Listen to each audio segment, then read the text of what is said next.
Hey kids, this is Mrs. Lass. We're going to take some notes today over persuasive appeals and techniques.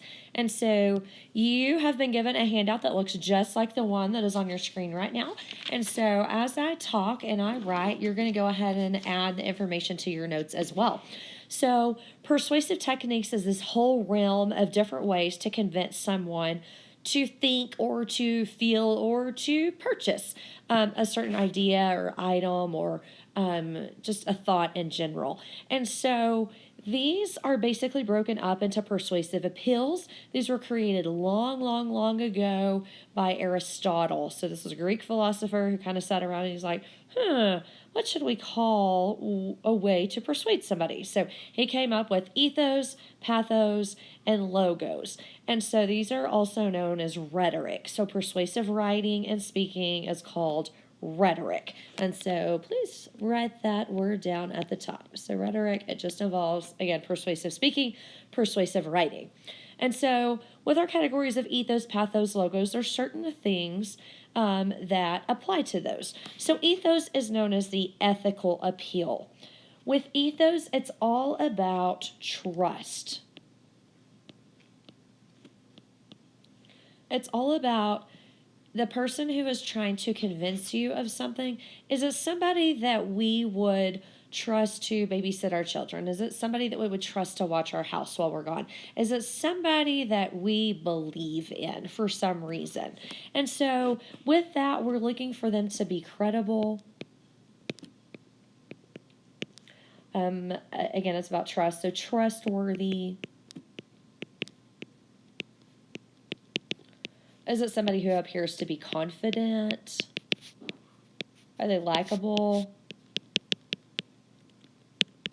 And most ethical appeal, most ethos is based on two things. It's going to be based on experience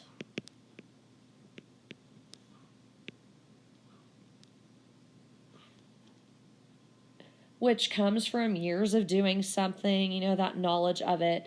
And then it comes from education, which goes along with, going to school and learning about it. And so you have to think about, well, how much experience does this person have in that particular topic? How much education or background do they have with that?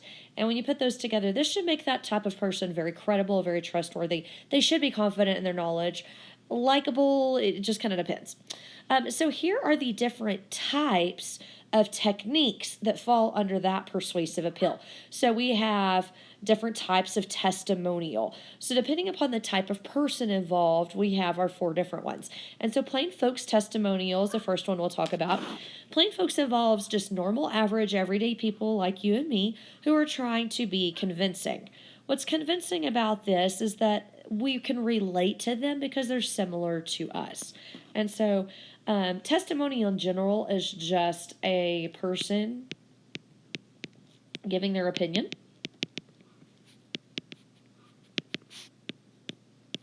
or their story. And so plain folks said was just your average normal people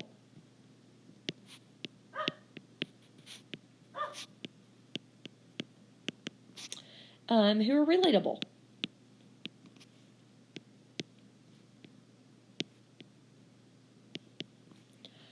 And then that goes into expert testimonial. Expert testimonial comes in with that experience and expertise. This is somebody who has been to school for quite a while. This is somebody who has gone and studied whatever the topic is. So, for example, if you're looking for somebody to sell you dog food, who is going to know about dog food the best and how it will affect your pet? A veterinarian. If we're talking about teenagers' health, maybe it's a pediatrician. If we're talking about hair products, it's going to be somebody who has done hair for a while, gone to school for that. So the expert testimonial is someone who is an expert on that topic because of going to school and getting that education and also having the expert experience and expertise. So this is someone who has a great deal of knowledge and experience.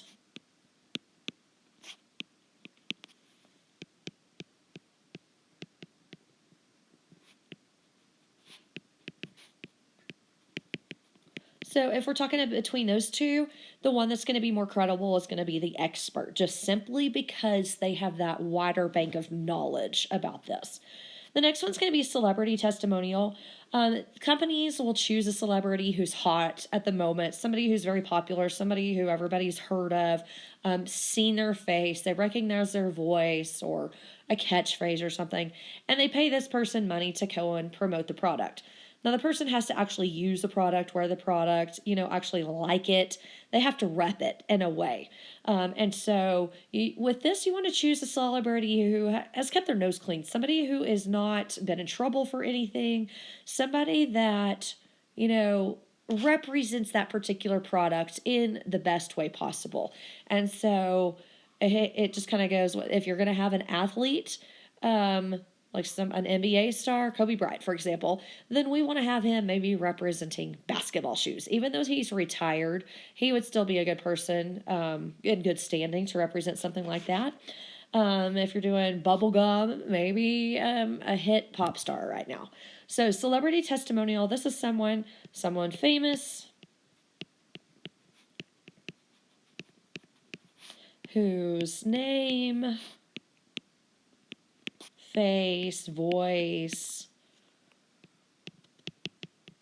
is familiar. But again, they are going to be paid the big bucks. And so, take that as you will. They may not be the most credible just simply because they're getting paid a lot for their endorsement. The next one is going to be false authority. This is one that is not credible whatsoever. This is going to be when a company just throws someone's name out there and says, oh yeah, so-and-so wears our product, or oh yeah, this is endorsed by so-and-so. Well, that person has no clue that they're supposedly endorsing that product. So that would be like me making this new line of cool socks and saying, oh yeah, well, oh my gosh, I can't think of anybody's name. Oh my gosh, Matthew McConaughey. We were talking about him in class today. Matthew McConaughey, where's my new socks? Well, I've never talked to Matthew McConaughey. We've never exchanged a single dollar. That's just me being false and saying, oh yeah, so that I can get more money. So false authority is not to be trusted. It is simply using someone's name or likeness basically illegally. So we'll say without permission.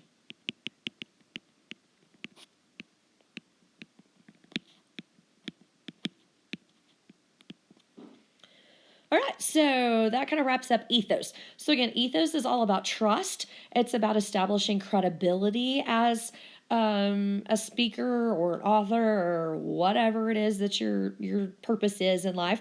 And so it's about you giving your opinion and your story, plain folks testimonials, just like you and me, normal people, we can relate to them. Yes, they most of the time do get paid maybe a little bit of money. Expert testimonial, this is somebody who has been there, done that, gone to school, learned about it. They're probably getting paid a little bit of money too, but they're more credible than a plain folks person. And then celebrity, these are the people who are getting paid the big bucks to use their face or name or likeness or whatever to sell a product. False authority, do not trust. This is somebody just throwing out someone's name to try to make some money. The next one is pathos. Pathos is all about emotional appeal. And so this is trying to get your audience to feel something, to have that emotional reaction. So this is all about feelings. I heard my dog barking outside. He's trying to persuade me to feel sorry for him so that I will let him in the house. All right, first up is sentimental appeal. Sentimental appeal can go one of two ways. It can either make you feel, oh, so it's like the, oh, so sad.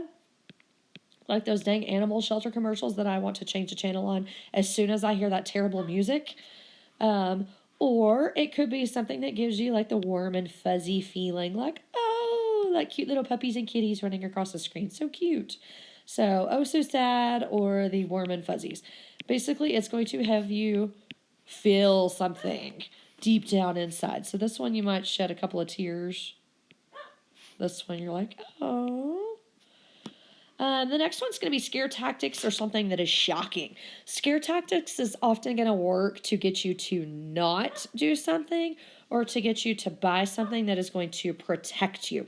So, for example, after there's been a school shooting, bulletproof backpacks, their sales rise quite a bit because they are promoting that they're going to prevent a fatality, prevent an injury. It's all about their advertisement is trying to scare you into not being injured. Like this is going to save your life. Something shocking is when you don't really know how to react to it. You see something you've never seen before, and it's just like, oh my gosh, I don't know what to think about that.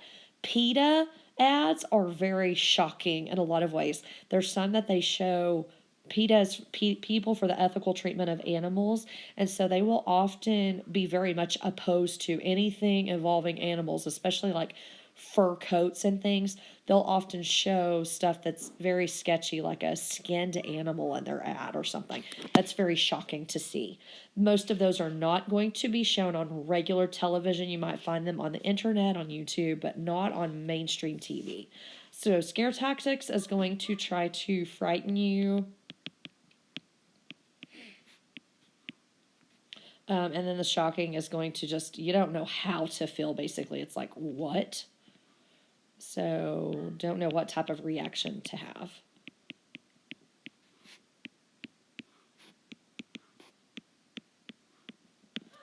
Humor is pretty self-explanatory. A lot of things use humor because if they can make you laugh, then it makes you feel good and then you want to see it or hear it again. And then if you hear it and see it enough times, eventually you're going to be like, oh yeah, that was an ad for Pizza Hut or whatever. And then you're more likely to go there because it makes you feel good when they make you laugh. So this is all about makes you laugh.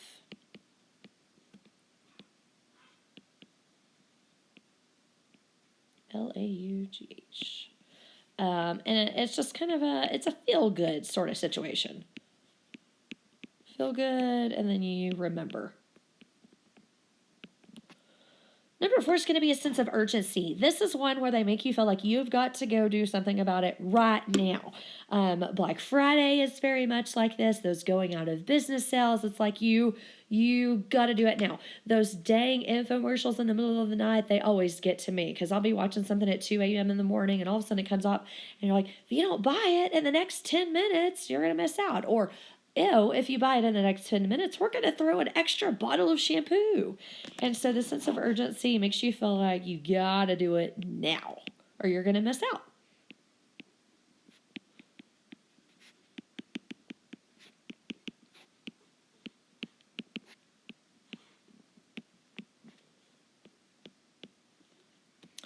Bandwagon is something that I'll bet a lot of you've used on your parents before. Think about, something that you wanted or somewhere you wanted to go or something you wanted to do. And you're like, but mom, everybody else has one, or dad, everybody else is going to be there. And so this is called bandwagon. It's just kind of that sense of like a group mentality. And if everybody else has it, you feel like you're left out if you don't also have it. And so this type of a commercial is going to show a whole lot of people smiling and using the product, and it's going to make you feel like you need to belong in that group and do that same thing or have that same thing. So bandwagon is all about you'll be left out if you're not part of the crowd.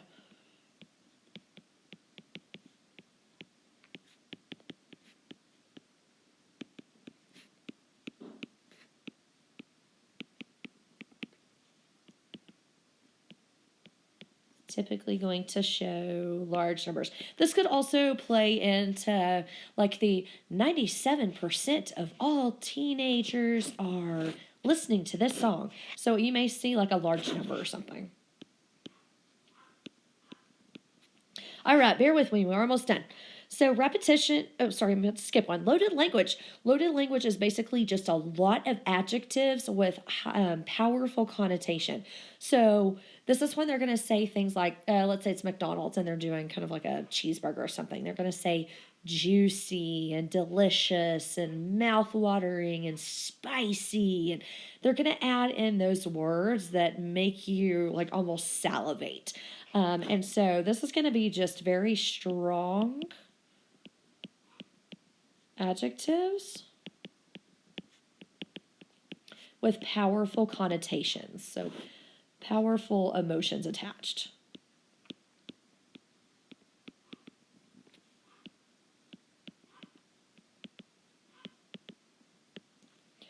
Repetition, enough said. Basically, it's just something that repeats.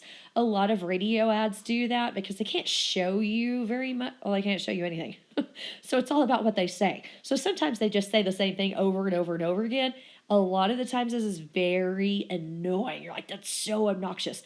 But you remember it. So sometimes it's not about getting you to like it. It's about getting you to think about it and remember it. And sometimes even if you hate it, it's still very convincing because it's stuck in your head.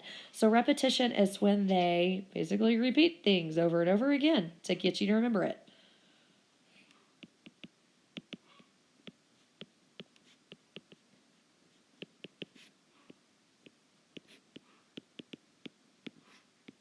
So it's going to get stuck in your head. Again, phone numbers do this a lot. Exaggeration is going to be using hyperbole. This is when they make something seem so much better, so much worse than it actually is. A lot of times you can look at it and be like, that is so not true. There's no way. Again, back to McDonald's, their cheeseburgers in person look nothing like they do in their advertisements. So that's exaggeration. If you've seen those Life Alert commercials from like the 80s, I've fallen and I can't get up. It's so exaggerated. There's no way that that's realistic. And so hyperbole, it just, a lot of the times it ends up being funny, even though they didn't mean to make it funny. So hyperbole, it's so over the top. Again, way better or worse than it really is.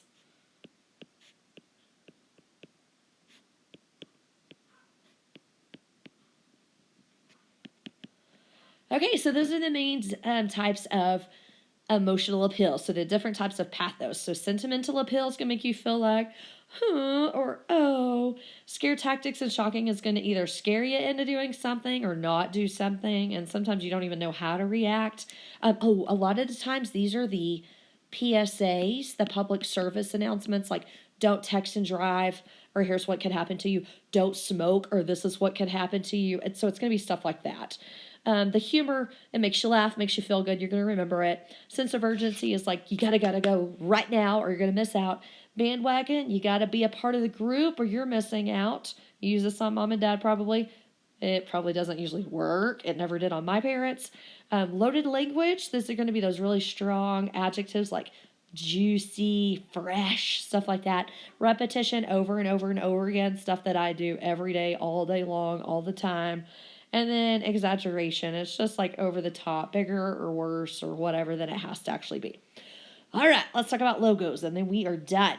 So logos is the logical appeal. It's based on logic. It's stuff that makes sense. It's very much evidence-based. Dang, I was hoping I could write it really big like I did the others, but there's no room, so we're just going to do it this way.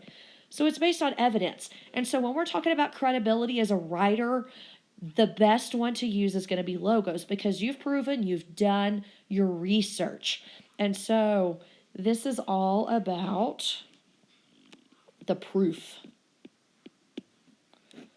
So it's going to be stuff like studies, surveys, facts, like results, quotes from like a textbook or something. So this is going to say, hey, you know what? You can trust me. I did my research. These are the facts. You can't debate the facts. And so logos is really like your number one, most credible, most awesome thing to use when you're writing. We want to see a lot of that stuff. And then the last thing is going to be a non-example of logos. This is going to be something that looks like an example of logos. It's going to look like a piece of evidence. It's going to look like a fact, but it's not. A red herring is something that's kind of thrown in there to just simply get you off the trail of the facts. And so this is not something that even often really even makes sense. A red herring is, okay, so let's say that your topic is bananas, and everything that you write about has to do with bananas. And then all of a sudden you just throw this in as like, my baby brother loves bananas. Well, that really has nothing to do with your top. Yeah, it's about bananas, but it really doesn't have anything to do with it. I mean, who cares? That would be extraneous information. So this is going to be extra information that's not necessary. And it's just kind of thrown in to distract from the fact that they probably don't have a whole lot of good information anyway. So it's extra information that isn't necessary or helpful, because it may not be on topic.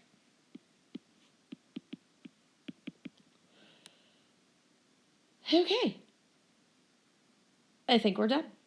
We'll talk some more about this in class, but I hope that you have a good, solid, at least initial understanding of persuasive appeals and persuasive techniques.